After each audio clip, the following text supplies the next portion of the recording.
തെന്നിന്ത്യൻ സിനിമയിൽ തന്നെ എക്കാലത്തെയും മികച്ച നടിയാണ് ഉർവശി. എന്നാൽ മികച്ച നടിയായിരുന്നിട്ട് കൂടി ഉർവശി തന്റെ സിനിമയിൽ അഭിനയിക്കേണ്ട എന്ന് സൂപ്പർ താരം രജനീകാന്ത് ഒരിക്കൽ പറഞ്ഞിട്ടുണ്ട്. മുത്തു എന്ന സിനിമയിലെ വേഷം ചെയ്യുന്നതിൽ നിന്നാണ് ഉർവശിയെ രജനീകാന്ത് മാറ്റിയത്. ഇതിനെപ്പറ്റി അന്ന് അസിസ്റ്റന്റ് ഡയറക്ടറായിരുന്ന രമേശ് ഖന്നയാണ് ഇപ്പോൾ വെളിപ്പെടുത്തൽ നടത്തിയത്. മോഹൻലാലിന്റെ സൂപ്പർ ഹിറ്റ് ചിത്രം തേന്മാവിൻ കൊമ്പത്തിന്റെ തമിഴ് റീമേക്ക് ആയിരുന്നു മുത്തു. സൂപ്പർ സ്റ്റാർ രജനീകാന്ത് നായകനായി 1995 പുറത്തിറങ്ങിയ ചിത്രം സംവിധാനം ചെയ്തത് KS രവികുമാറാണ്. രജനീകാന്ത് ഇരട്ട വേഷത്തിൽ അഭിനയിക്കുന്നു എന്ന പ്രത്യേകതയും ഈ ചിത്രത്തിനുണ്ടായിരുന്നു. ഇന്നും തമിഴ് സിനിമയിലെ രജനീകാന്തിന്റെ ഹിറ്റ് സിനിമകളിൽ ഒന്നായിട്ട് തന്നെയാണ് മുത്തു അറിയപ്പെടുന്നത്. മീന, രഘുവരൻ, ശരത് പ്രഭു, രാധാരവി, സെന്തിൽ, വടിവേലു എന്നിങ്ങനെ നിരവധി താരങ്ങളാണ് ചിത്രത്തിൽ അഭിനയിച്ചത്. 1996 തമിഴ്നാട് സർക്കാരിന്റെ ചലച്ചിത്ര അവാർഡിൽ രജനീകാന്തിന് മികച്ച നടനുള്ള അവാർഡും ഈ സിനിമയിലൂടെ ലഭിച്ചിരുന്നു. മാത്രമല്ല, ജാപ്പനീസ് ഭാഷയിൽ ജപ്പാനിൽ റിലീസ് ചെയ്യുന്ന ആദ്യ ഇന്ത്യൻ സിനിമ കൂടിയാണ് മുത്തു. മുത്തു എന്ന ചിത്രത്തിൽ നടി രാധാരവിയുടെ മകളായ പത്മിനി എന്ന കഥാപാത്രത്തെ അവതരിപ്പിക്കാൻ ആദ്യം തീരുമാനിച്ചതും കരാറിൽ ഒപ്പിട്ടതും നടി ഉർവശിയാണെന്നാണ് രമേശ് ഖന്ന പറയുന്നത്. താൻ ഉൾപ്പെടെയുള്ള അസിസ്റ്റന്റ് ഡയറക്ടർമാർ ഉർവശിയുടെ കുസൃതിയും കളിതമാശയും ഒക്കെ ആ കഥാപാത്രത്തിന് യോജിച്ചതാണെന്ന് മനസ്സിലാക്കുകയും ചെയ്തിരുന്നു. സംവിധായകനും ഉർവശിക്കുമൊക്കെ അതിൽ ഒരു എതിർപ്പുമില്ലായിരുന്നു. എന്നാൽ മുത്തുവിന്റെ ചിത്രീകരണത്തിനിടെയാണ് ചില സംഭവങ്ങൾ ഉണ്ടായത്. മുത്തുവിൽ നടി ഉർവശി അഭിനയിക്കേണ്ട എന്നും താനിത് ഉർവശിയെ ഫോണിൽ വിളിച്ച് പറയുകയും ചെയ്തുവെന്നാണ് രജനീകാന്ത് അന്ന് പറഞ്ഞത്. അതിന് കാരണമായി രജനീകാന്ത് പറഞ്ഞത്, ഉർവശി ഇപ്പോൾ വളർന്നു വരികയാണ്.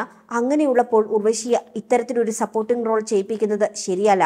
ചിത്രത്തിലെ പത്മിനി എന്ന കഥാപാത്രം അത്ര പ്രാധാന്യമില്ലാത്തൊരു വേഷമാണ്. അതുകൊണ്ട് തന്നെ ഉർവശി ചിത്രത്തിൽ ഉണ്ടാകരുതെന്നാണ് രജനീകാന്ത് അണിയറ പ്രവർത്തകരോട് പറഞ്ഞത്. അദ്ദേഹം തന്നെയാണ് ഉർവശിയെ വിളിച്ച് ഇക്കാര്യം ഗൗരവമായി എടുക്കാൻ പറഞ്ഞതും. അങ്ങനെയാണ് ഉർവശിക്ക് പകരം ആ വേഷത്തിലേക്ക് നടി ശുഭശ്രീ എത്തിയത്. അതേസമയം മലയാള സിനിമയ്ക്ക് ഏറ്റവും പ്രിയങ്കരിയായ നടി തന്നെയാണ് ഇപ്പോഴും ഉർവശി. ചെറിയ പ്രായം മുതൽ അഭിനയിച്ചു തുടങ്ങിയ ഉർവശി മലയാളത്തിന് പുറമെ മറ്റ് തെന്നിന്ത്യൻ ഭാഷകളിലും നിരവധി കഥാപാത്രങ്ങൾക്ക് ജീവൻ പകർന്നു. ലേഡി സൂപ്പർ സ്റ്റാർ എന്ന വിളിപ്പേരിന് ഏറ്റവും യോജിച്ച നടി ഉർവശിയാണെന്നാണ് പ്രേക്ഷകരുടെ അഭിപ്രായം. തമിഴ് സിനിമയിലാണ് ഉർവശി ഇപ്പോൾ കൂടുതലായും വേഷങ്ങൾ ചെയ്തുകൊണ്ടിരിക്കുന്നത്. ജെ ബേബിയാണ് തമിഴിൽ ഉർവശിയുടേതായി അവസാനം ഇറങ്ങിയ ചിത്രം. മലയാളത്തിലും ഉർവശി സജീവമാണ്. പാർവതി തിരുവോത്തിനൊപ്പമുള്ള ഉള്ളൊഴുക്ക് എന്ന ചിത്രമാണ് ഉർവശിയുടേതായി റിലീസിനൊരുങ്ങുന്നത്. കറിയാൻ സൈനൈഡ് എന്ന ഡോക്യുമെന്ററിയിലൂടെ ശ്രദ്ധേയനായ ക്രിസ്റ്റോ ടോമിയാണ് ചിത്രമൊരുക്കുന്നത്. സുഷിൻ ശ്യാം ചിത്രത്തിന് സംഗീതം ഒരുക്കുന്നു എന്ന നിലയിലും ശ്രദ്ധ നേടുന്നുണ്ട്. അതേസമയം വേട്ടയ്യൻ, ലോകേഷ് കനകരാജിനൊപ്പമുള്ള കൂലി തുടങ്ങി ഒരുപിടി ബിഗ് ബജറ്റ് ചിത്രങ്ങളാണ് രജനീകാന്തിന്റേതായി അണിയറയിൽ ഒരുങ്ങുന്നത്. രജനീകാന്തിന്റെ നായകനാക്കി TJ ജ്ഞാനവേൽ സംവിധാനം ചെയ്യുന്ന ചിത്രമാണ് വേട്ടയ്യൻ. വൻ തുകയ്ക്കാണ് ചിത്രത്തിന്റെ OTT റൈറ്റ്സ് വിറ്റുപോയത്. ആമസോൺ പ്രൈം വീഡിയോസാണ് വേട്ടയ്യന്റെ OTT റൈറ്റ്സ് വാങ്ങിയത്. അടുത്ത കാലത്തായി ഇറങ്ങിയ രജനീകാന്ത് ചിത്രങ്ങളിൽ വെച്ച് ഏറ്റവും വലിയ തുകയ്ക്ക് OTTയിൽ വിറ്റുപോയ ചിത്രമാണെന്നാണ് റിപ്പോർട്ടുകൾ പറയുന്നത്.